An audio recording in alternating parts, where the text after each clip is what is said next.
Look, one of our dreams in this life is to travel and see, right? I mean, that's what everybody says, that travel and see. Like, we want to see the Grand Canyon, we want to see California, we want to see LA, we want to see Miami, we want to see the Europe, Asia, Africa, Australia, you know, we want to see the whole world, you know.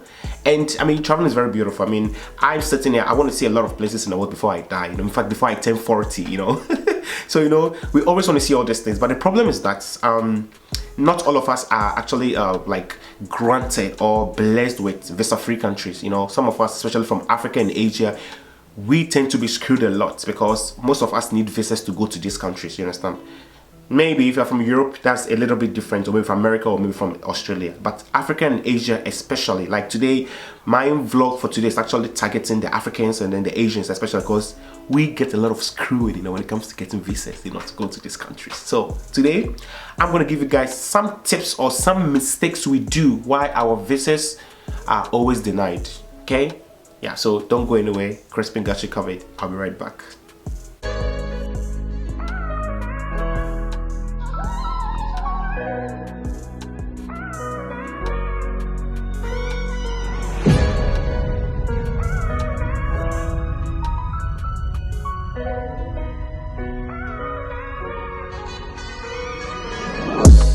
Welcome back, guys. Before I even go further in this video today, I would like to start by saying that I am in no way an immigration expert or an immigration attorney or something. I'm just giving you my experience and what I've gone through, and most of my people around me that I've gone through, because people always ask Crispin, like, I've kind of traveled quite a bit, so I kind of have an experience with these things, you know. Don't get me wrong, I've also been refused a visa before, but guess what?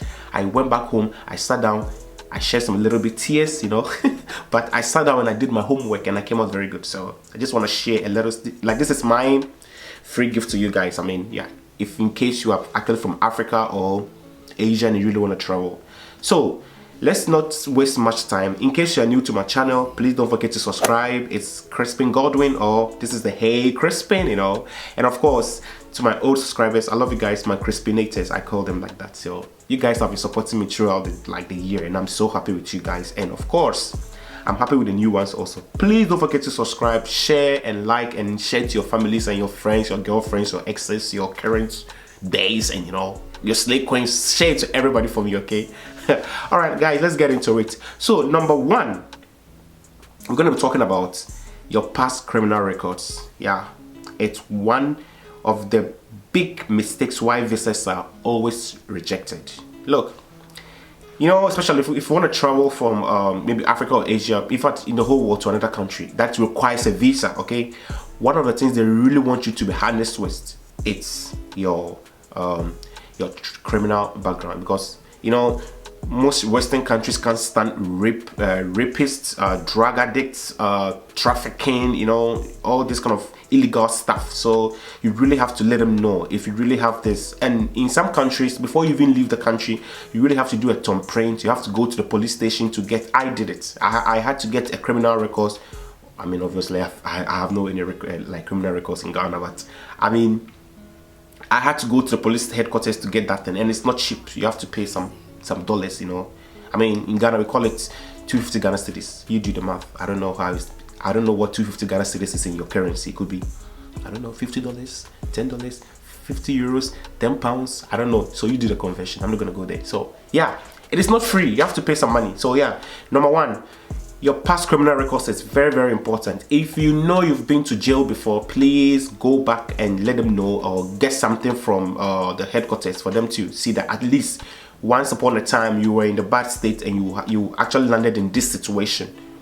I mean, come on, they'll see that, yeah, this guy's actually you know, learning and improving and growing. So you can just getting that might even actually excel your visa application. So yeah, criminal records, number one.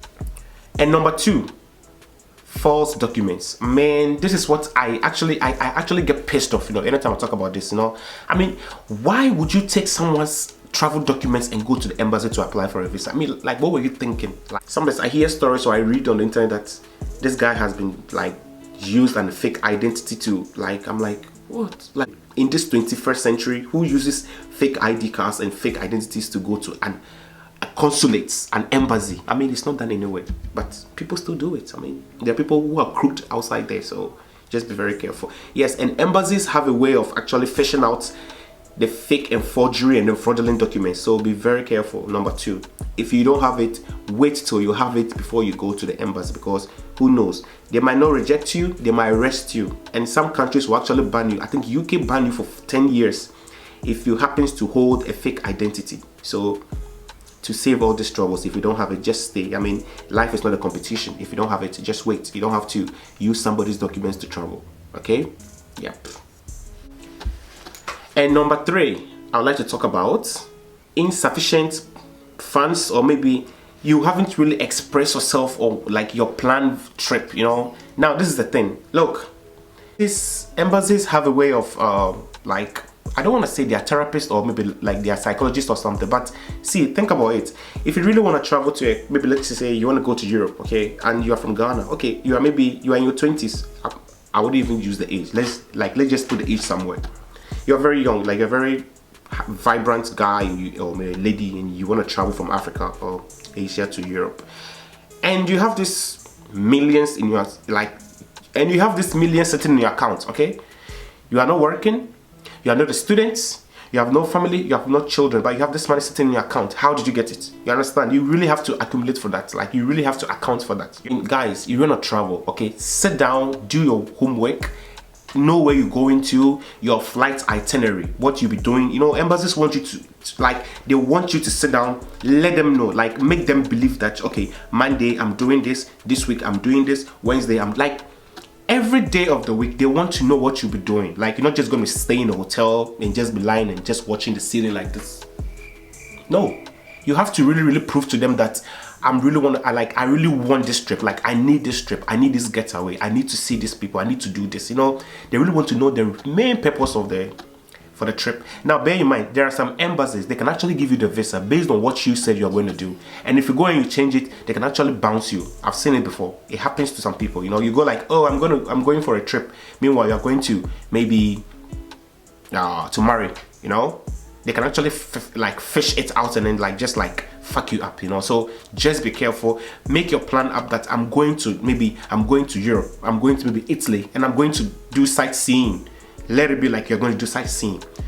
Whatever you say, and always remember, whatever you wrote on the application for your visa, when you get to the immigration, I mean in the Italian border, they're still going to ask you, and they know why you are there. Like, it's called the purpose of your trip.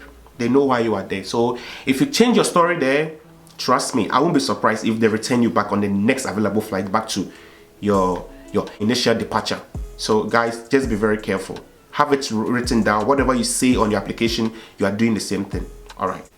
Passport damage is my next mistake that a lot of you guys do. Look, don't just present your torn passport. Some pages are missing, like the leaflet is not there, your info, like your bio page is not even clear, you know. Don't take a wet passport to the embassy. See, this is one of the most biggest mistakes that a lot of guys do, that their visas gets refused and then they become very depressed and all that. It's not done anyway. I mean, remember, we always say this, your appearance will actually, I believe that maybe just by your appearance will actually secure you a visa. I think that, because the way you talk, the way you hold your stuff, they know that, oh, okay, this guy is very neat, he's very diligent and all that. Get a new one or make it work, okay? Yep. And the next one is validity of your passports. It's very also very important. I mean, hey, if you really want to apply for a visa in an embassy, like, listen, most embassies will ask you to have at least 6 months validity of your passport, because usually tourist visas are 90 days, right? So they always believe that if you are going with the 90 days, you are coming out with the 90 days, okay? So it's all, we call it the 180 system cycling, okay? So don't go to an embassy with a 3-month passport and expect them to give you a 3-month visa. No, it's not done in a way. They will never give you that, because in fact they will even deny you. So don't even do it. Make sure that your passports are always valid. Now in Ghana we have like 10 years passport, which is very good. Usually it was 5 years, now it's 10 years, which is very good. So make sure that you have a newly fresh or renewed passport before you go to the embassy. Passport, I mean, really, seriously, they'll bounce you. Yeah, so sometimes it's your fault, you don't do your homework. So don't go with that 3-month passport. Get a new one or renew it. Simple as that. Let's move on to the next one. Wrong itinerary. Now, I even made this mistake some few years ago. Now let me tell you guys something. Now I think a lot of people have actually like confused with the Schengen thing. Okay, yeah, some people will say that yeah, it's a Schengen visa, so even if I apply from France, I can go to Germany. It's supposed to be like that, which is not a problem. Usually it's not really a problem, but look, it's like this. Okay, when you're applying for the visa, you said your entry destination was maybe France. Okay, now they give you the visa, and then you actually fly, maybe thinking that maybe it was cheaper, so you actually fly from maybe from wherever you are to maybe Rome. At immigration, yes, your visa is a Schengen visa, it's not a problem, but Italy was not in your itinerary when you actually how to call it, applying for the visa. You didn't write Italy there. Now why are you in Italy? It will take only miracles for you to convince them. I had the same problem. I flew from South Africa to Belgium. In fact, my visa was an Holland visa. Okay, thinking that okay, since I couldn't find the Belgium embassy where I was living, I was actually applying from the Holland embassy. So I did the same mistake. Okay, I applied from the Holland embassy and I flew from South Africa straight to Brussels. At immigration, the only thing that actually helped me was because well, they was there, so it was actually easy for me, you know, because they was European, so it was not even a problem for me. But if you're a single traveler and then you go to the embassy, I mean you go to the immigration and then you can't express yourself, trust me, sometimes you really have to prove like you know, prove yourself. If not, they can actually return you, because it's like you are actually falsifying it because it's not there and you are trying to make it look like that. So don't make this mistake. If you say you are traveling from A to B, make sure that you fly from A and arrive at B. Don't fly from A and then arrive in C. They can return you. Even if you have the passport, they can still return you. Okay, let's move to the next one. The next one is invalid letter of reference. Now, in some visa applications, it depends. Like I said, we have the student visa, the family visa, the marriage visa, the cohabitation visa, like all type of visas.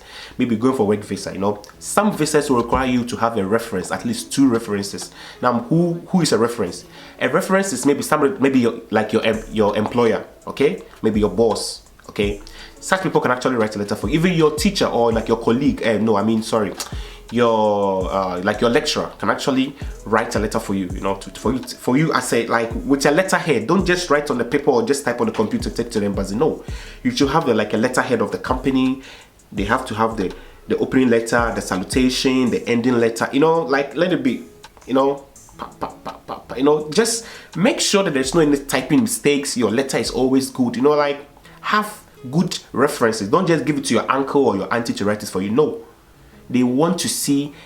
I'm not saying your uncle or your auntie is not like eligible for that, but they want somebody who owns something, you know, like where you've worked before, you know.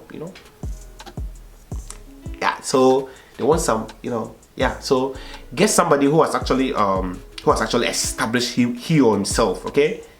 Somebody who has something, somebody who has quit, you know what I'm talking about? Quit. So yeah. So a lot of people also do this, and then, like they get, like I told you, if you don't have the letterhead on it, they can actually refuse the visa for you because they're like, hey, why did you just type something? You know, embassies, look, there are some embassies that I've been to. I'm not going to mention the embassy's name, okay? There are some embassies, you don't even get an explanation. They just refuse to, boom, just like that. Yeah, there are some embassies like that. They will not even give you a reasons why. Look, I've actually seen my refusal letter with another refusal letter and another refusal letter, and it's the same reason, but we're all going on to different countries. So sometimes I think that the embassies are a little bit tricky with us sometimes, with the applicants, because I'm like, if you give me the same reasons and I check my friend's letter, it is the same reason, so like, you know, which is which. So sometimes the embassies are very tricky. So you have to do, I always believe this, that when it comes to issuing visas, it takes, it's like, what do you call it? It's practice makes man perfect, I think, because you make a mistake, you go back, then you correct it, you go back, you correct it again. It's something, it happens like that. Sometimes, so you think that, yes, I've gotten everything, like everything is on check. I'm going to the embassy, you get in, they just disappoint you. Like they'll just take the paper like this, then like they'll just point this. I need this. I don't want this. Can you go and get me this? Yes, it has happened to me before. Yeah, so I'm not sitting here just talking about just like the glamorous, the all nice stuff. I've been through hell, okay, and I'm still going through hell. But hey, when you know something, you share with your brothers and sisters so that we don't make these mistakes. Okay, let's move to the next one. The next one is insufficient funds of sustenance. Guys, look, yeah, you're coming from Africa or Asia. No, Africa and Asia, our currency is, I mean, the standard of living is very cheap. I wouldn't say cheap, but you know, it's moderate, you know. It's relative, by the way. It's relative, actually. So you want to apply for a visa, especially if you want to go to like Europe. Hey, my dear, it's Europe. It's expensive. It's very, very expensive. Even Burger King is like €7, okay? And Coke, a bottle of water is like €1. That is about, in Ghana, €1 is like almost 5 Ghana cedis. You understand? So don't just have a lot of money in your account sitting there and think that you want to travel. Now let me tell you guys something that you guys do that is very laughable. Okay, now listen, even if you have $10 million in your account and you want to travel, you see these embassies, they don't care how much money you have in your account. They don't care. They have this what's the word, they have a system. That I'll use that word. They have a system. Okay, they have a system. They know when and how much you can spend. Okay, so if you go to an embassy and you say, maybe I want to go to Europe for maybe a month, okay, a month holiday, it's not a problem. But usually I wouldn't sit down and say I'm going to Europe for a month holiday. I mean, who does that? It's too much. If you're living in Europe, it's different, but from Africa, I mean, 1 month is too much for holidays. 2 weeks, 10 days, you come back. So sometimes we over exaggerate the duration of our stay, so making them question, are we coming back or we are going to stay there? So also be very careful. Don't just go for holidays for 1 month holidays. I mean, come on. It's too much. One month is too much for holiday. Like, what will you be doing? You say you are going to France for 1 month holidays. What have you been doing? I mean, after seeing Rome, after seeing Paris, you see Marseille, what else are you going to see? Please pardon my French. My French is not very good, okay? Je ne parle pas français. My French is not very good. So, we sometimes over-exaggerate our planned trip. If you're going to Europe, maybe try to, you know, make it maybe, because traveling in Europe is very cheap, actually, you know, especially in the Schengen zone, it's very cheap. So maybe you spend 4 days maybe in Paris, 4 days maybe in Italy, 3 days maybe in Germany, 2 days in Belgium, 5 days in Holland. You know, make it like, you know, sprinkle it around, like, you know, it's called partition, you know, like partition. Don't just, you know, group everything to one. So it makes them question that, okay, this guy doesn't really have a plan. So embassies have a way. Now remember, what actually worked for Peter might not work for Paul. That is the embassy rule. So don't think that, okay, she took this to the embassy and it worked for him, so if I do the same thing, it's gonna work. It doesn't work like that. It doesn't work like that. Okay. So yeah. So make sure that you have enough money for your trip, because embassies, even if you have $10 million in your account and you go to the embassy and they see that, okay, you have $10 million account, like you have $10 million in your account and you want to go to Europe, okay, what are you going to do? What do you do back in Ghana? Or like, what do you do from where you're applying from? Do you have a family? Are you a student? Do you have a job?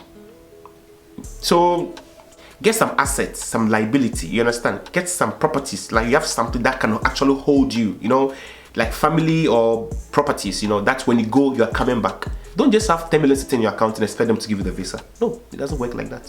Some countries will do, but European countries, they don't do. Most European embassies, they will not even give you the visa. That's what it is, you know. Let's move to the next one.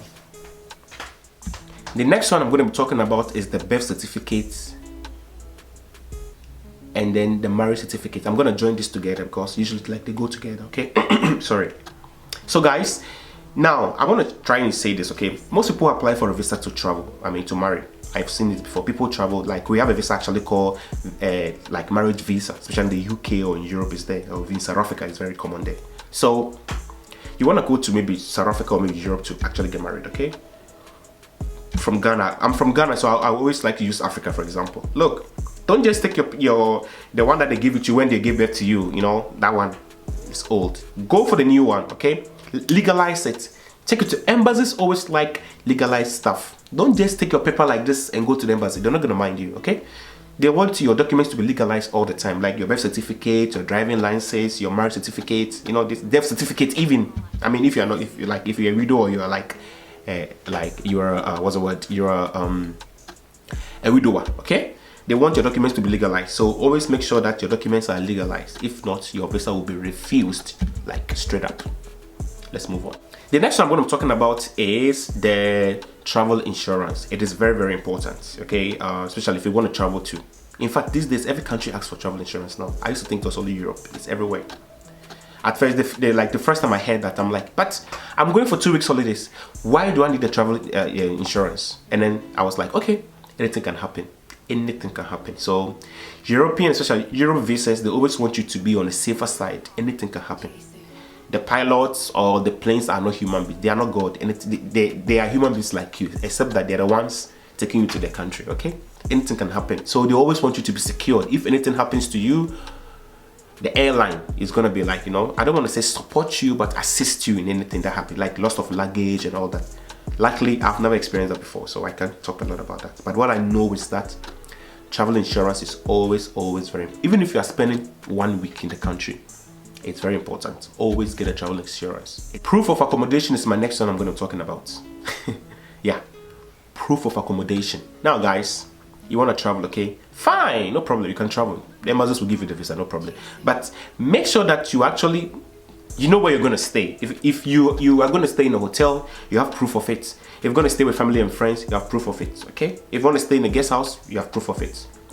Embassies will not give you visa if you don't really know where you are going to stay. Guys, and remember, embassies, they know how to calculate. I'm telling you, embassies are accountants. I always say this. Embassies, they are accountants. They are like psychologists. I mean, I always say these two things. Embassies are like that. So listen, know where you are going, where you are going to stay, how much it's going to cost per day, in fact per night. So do your calculations. Fine. Luckily, it's always good. I have never traveled to stay in a hotel before. Usually I have friends and family all over, so when I travel I stay with my friends and family. So what they do is that they always write me a legalized invitational letter. It is very important, okay? If you don't have it, usually I always tell my friends and family that if you really want to travel, it's better you get somebody to write you an invitational letter. You see, these hotels, sometimes they just effed you up, they just F you up. So I mean, why would you travel and stay in a hotel for 1 month? I mean, really?